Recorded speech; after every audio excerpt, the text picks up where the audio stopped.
Hello students, I am Aman Gupta and welcome to our YouTube channel. तो आज के हमारे इस वीडियो में हम ग्रुप होमोमॉर्फिज्म के कुछ प्रॉपर्टीज पढ़ने जा रहे हैं और साथ ही हम इसके कुछ थ्योरम देखेंगे और उनका प्रूफ भी देखेंगे। तो वीडियो को शुरू करने से पहले अगर आप हमारे चैनल पर नए हैं तो हमारे समर्थ लर्निंग हब के चैनल को सब्सक्राइब करें और बेल आइकन को दबाना ना भूलें, जिससे आपको आने वाली वीडियो की नोटिफिकेशन मिलती रहे। तो चलिए शुरू करते हैं। तो आइए हम इसके कुछ प्रॉपर्टीज देखते हैं। तो प्रॉपर्टीज ऑफ होमोमॉर्फिज्म।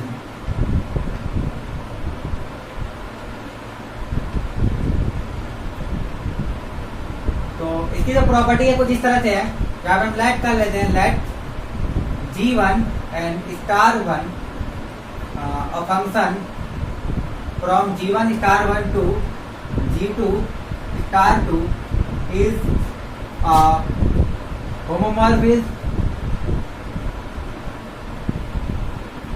ठीक है, तो यहाँ पे हमने क्या कर लिया, एक ग्रुप लिया G1 *1 बाइनरी ऑपरेशन और G2 *2 बाइनरी ऑपरेशन। तो एक मैपिंग लिया है हमने F from G1 to G2 और हमने क्या मान लिया कि वो एक होमोमॉर्फिज्म है। तो अगर वो होमोमॉर्फिज्म है तो यहाँ पे इसकी कुछ प्रॉपर्टीज होती हैं और प्रॉपर्टी यह है कि F of E1 is equal to E2। ठीक है, इसका मतलब क्या हुआ कि जो E1 यानी कि जो ग्रुप 1 का आइडेंटिटी एलिमेंट है वो कहाँ पे जाके मैप करेगा, G2 के आइडेंटिटी एलिमेंट पे। यहाँ पे हम लिख सकते हैं where E1 and E2 are the identity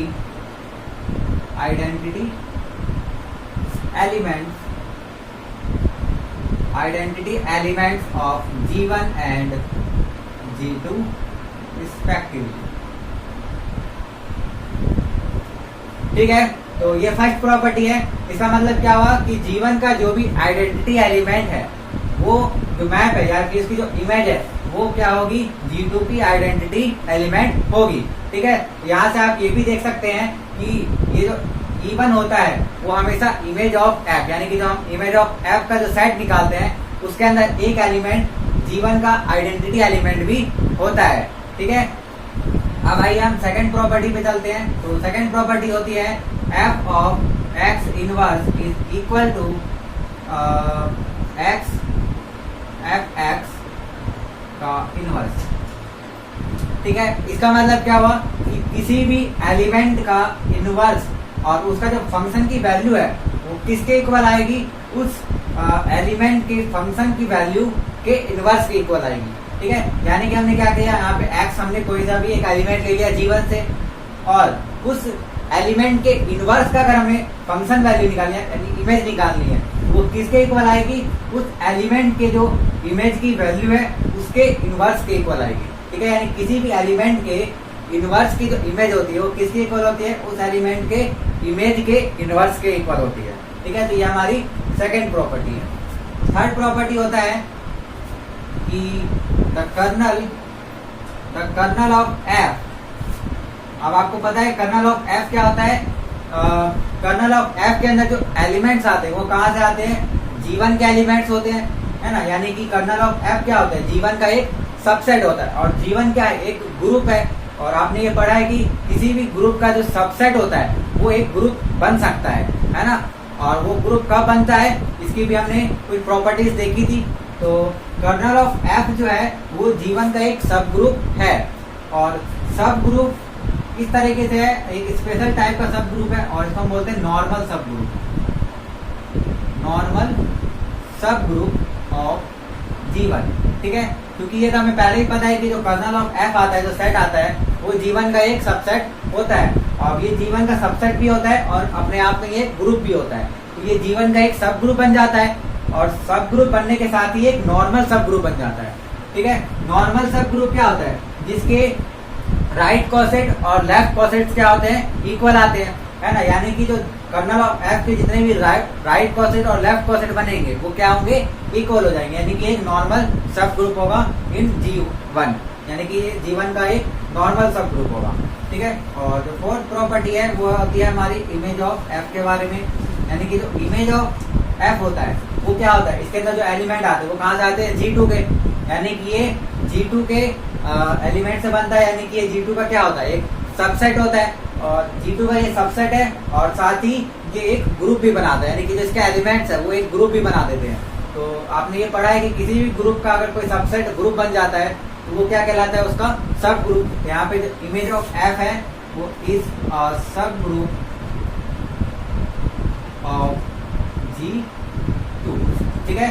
यानी कि आप इस स्टेटमेंट को सिंपल हम ऐसे लिख सकते हैं कि kernel of F is normal subgroup of G1, and यहाँ पर हम लिख सकते हैं कि जो इमेज ऑफ F है वो क्या है, एक सब group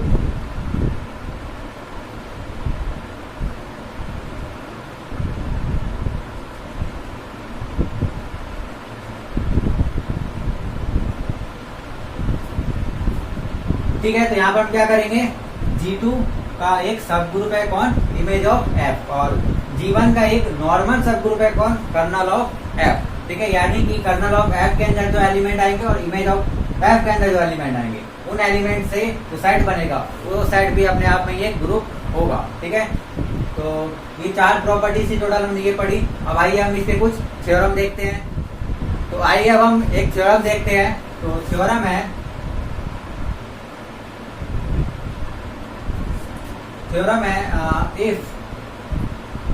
if a mapping F from G1 to G2 and a mapping G from G2 to G3, ठीक है। यहाँ पे हमने क्या किया, 2 मैपिंग लिया है, ठीक है। एक मैपिंग लिया है G1 से G2 और दूसरी जो मैपिंग है वो लिया है G2 से G3। तो ये दोनों ही क्या है, एक होमोमॉर्फिज्म। हम यहाँ पे राइट कर रहे हैं कि ये जो F और G मैपिंग है ये क्या है, एक होमोमॉर्फिज्म, R2 होमोमॉर्फिज्म, ठीक है। तो देन अ मैपिंग GOF, ठीक है। एक मैपिंग हम ले रहे हैं क्या, GOF, यानी कि G ऑफ Fx, ठीक है। तो ये जो मैपिंग है ये कहाँ से कहाँ तक जा रही है, ये जा रही है G1 to G3, ठीक है। इज ऑल्सो होमोमॉर्फिज्म,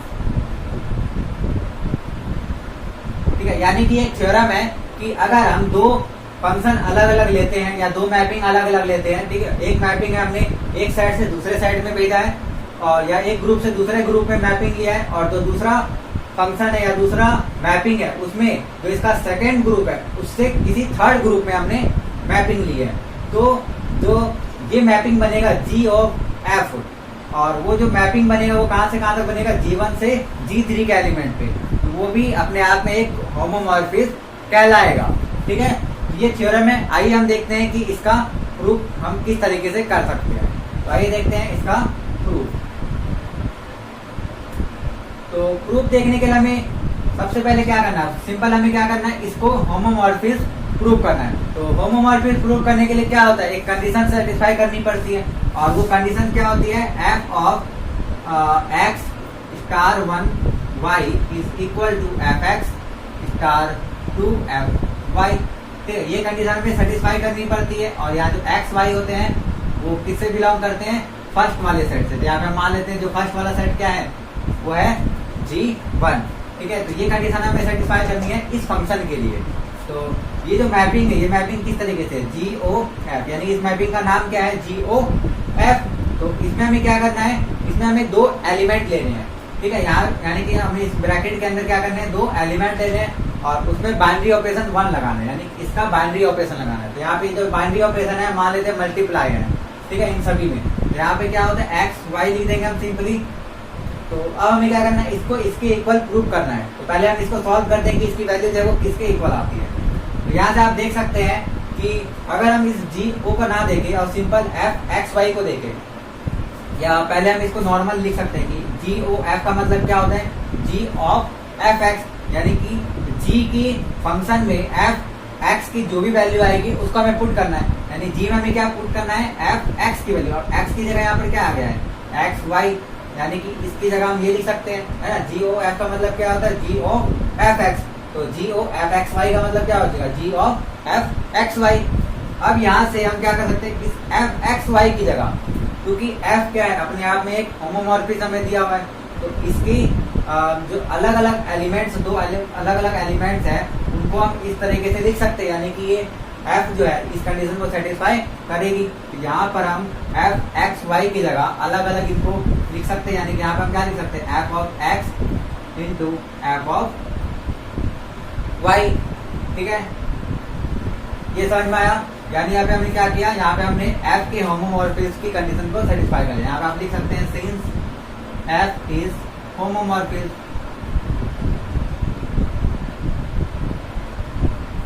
ठीक है, अब क्या करना है, अब यहाँ से ये g की वैल्यू आई, तो ये g है और g के ये दो एलिमेंट है, यानी कि x और y। इसको हम सिंपल बोल सकते हैं कि एक एलिमेंट x है और एक एलिमेंट y है। तो क्योंकि g भी अपने आप में क्या है, एक होमोमॉर्फिज्म है, ये जो मैपिंग है ये भी क्या है, अपने आप में एक होमोमॉर्फिज्म है। तो यहाँ पर भी हम इस कंडीशन को सेटिस्फाई करके इस तरह से लिख सकते हैं कि g ऑफ एफ एक्स और g ऑफ एफ वाई, है ना। और यहाँ पे हम क्या लगाएंगे, सिंपली डॉट लगा देंगे, यानी कि ये क्या हो गया, g ऑफ एफ एक्स और g ऑफ एफ वाई। हमने इन दोनों को अलग अलग कर लिया, क्योंकि ये एक एलिमेंट है और ये एक एलिमेंट है। ठीक है, और ये जो फंक्शन है ये एक होमोमॉर्फिज्म है, तो इस फंक्शन की सेटिस्फाई करेगा ये वैल्यू, यानी कि इस कंडीशन को सेटिस्फाई करना चाहिए। यहाँ पर क्या होता है, ये कंडीशन, यहाँ पर कोई भी फंक्शन है और यहाँ पे तो अलग अलग एलिमेंट लिया, तो वो अलग अलग एलिमेंट के फंक्शंस को फिर अलग ऑपरेट कर दिया हमने, तो उसके एक बार आ जाएगी। यहाँ पर भी हमने क्या किया, इसको एक बार इस फंक्शन के साथ ले लिया और इसको इस फंक्शन के साथ ले लिया और उनको ऑपरेट कर दिया, और ऑपरेशन क्या है, मल्टीप्लाई। ठीक है, तो यहाँ पे हमने इसको इस तरीके से लिख दिया। यहाँ पे हमने क्या कंडीशन सेटिस्फाई किया, सिंस g इज होमोमॉर्फिज्म। ठीक है, क्योंकि g भी होमोमॉर्फिज्म है, तो इसका मतलब हम ये कंडीशन लिख सकते हैं। अब यहाँ से ये क्या हो गया, ये g ऑफ एफ एक्स है, तो इसको हम लिख सकते हैं g o एफ एक्स, है ना, क्योंकि g o एफ एक्स का मतलब यही होता है कि g ऑफ एफ एक्स, और इसी तरह g ऑफ एफ वाई है, तो इसको हम क्या लिख सकते हैं, g o एफ वाई। तो यहाँ से आप देख सकते हैं कि हमने यहाँ पर क्या किया था, g o एफ में x y अलग अलग लिया था, यानी कि x y को एक साथ लेकर और इसके हमने फंक्शन के अंदर वैल्यू निकाली थी, यानी कि हमने x और y का पहले ऑपरेशन किया और फिर फंक्शन में वैल्यू निकाली। तो वो किसके अंदर किसके इक्वल आ गई, उस दोनों की अलग अलग वैल्यू, यानी यहाँ पे क्या किया हमने, x की वैल्यू निकाल रहे हैं यहाँ पे g o f के लिए, और यहाँ पर हम क्या कर रहे हैं, y की वैल्यू निकाल रहे हैं g o f के लिए, और उस पर बाइनरी ऑपरेशन बाद में लगा रहे हैं, है ना। याद नहीं कि ये इसके इक्वल यहाँ पे डायरेक्ट ये कंडीशन जो है यहाँ पे डायरेक्टली सेटिस्फाई कर दे रही है। ठीक है, तो बस यानी कि ये कंडीशन सेटिस्फाई हो गई, तो इसका मतलब क्या हुआ कि ये जो g ऑफ यानी कि जो मैपिंग है ये क्या हो गया, एक ग्रुप होमोमॉर्फिज्म हो गया। और यहाँ से आप ये देख सकते हैं कि जो इनकी वैल्यू g1 की वैल्यू है वो कहाँ से आ रही है, x और y। ये x और y कहाँ से आ रहा है, g1 से ही आ रहा है ना। तो ये जो g o f है ये कहाँ से कहाँ पे जा रहा है, g1 से g3 पे जा रहा है। ठीक है, यानी कि x और y की जो वैल्यू है वो कहाँ से आ रही है, g1 से, और इनकी जो वैल्यू आएगी इस फंक्शन की वो किस पे पहुंचेगी, g3 पे पहुंचेगी। कैसे पहुंचेगी आप ये भी देख सकते हैं, क्योंकि x कहाँ से आ रहा है, g1 से, तो ये जो fx है वो कहाँ पहुंच जाएगा, g2 पे, क्योंकि f जो फंक्शन है वो कहाँ जा रहा है, g1 से g2, तो जो fx की वैल्यू आएगी वो g2 पे आ जाएगी। अब जो fx की वैल्यू g2 पे आई है उसकी वैल्यू हमें फंक्शन g में निकालनी है, तो फंक्शन g में g2 से g3 पे ही जाता है, यानी कि जो भी वैल्यू आएगी फंक्शन fx की वो g2 का एलिमेंट है, और उसके हम फंक्शन g में वैल्यू निकाल रहे हैं, तो वो कहाँ पे पहुंचेगी, g3 पे, यानी जो भी एलिमेंट आएगा वो g3 का ही एलिमेंट आएगा। यानी कि ये जो g o f है ये g1 से g3 पे क्या प्रूव हो गया, एक होमोमॉर्फिज्म।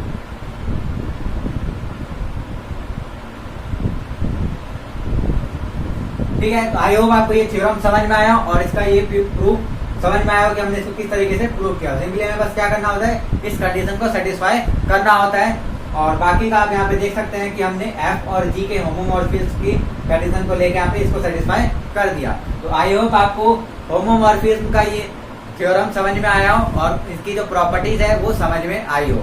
तो ये जो थ्योरम और प्रॉपर्टीज है ये बहुत ही इंपॉर्टेंट होते हैं, ये आगे आने वाले क्वेश्चंस में बहुत ही ज्यादा यूजफुल होते हैं, तो इनको आप अच्छे से समझ लीजिए और याद कर लीजिए। तो आज के हमारी इस वीडियो में सिर्फ इतना ही। अगर आपको ये वीडियो पसंद आई हो तो प्लीज लाइक करें, और अगर आप हमारे चैनल पे नए हैं तो हमारे समर्थ लर्निंग हब के इस चैनल को सब्सक्राइब करें और बेल आइकन को दबाना ना भूलें, जिससे आप आने वाली वीडियो की नोटिफिकेशन मिलती रहे। हमारे नेक्स्ट वीडियो में हम आइसोमॉर्फिज्म के बारे में भी पढ़ेंगे और ग्रुप थ्योरी के और भी कई सारे टॉपिक्स पढ़ेंगे। तो ऐसी वीडियो के लिए आप हमारे साथ बने रहें।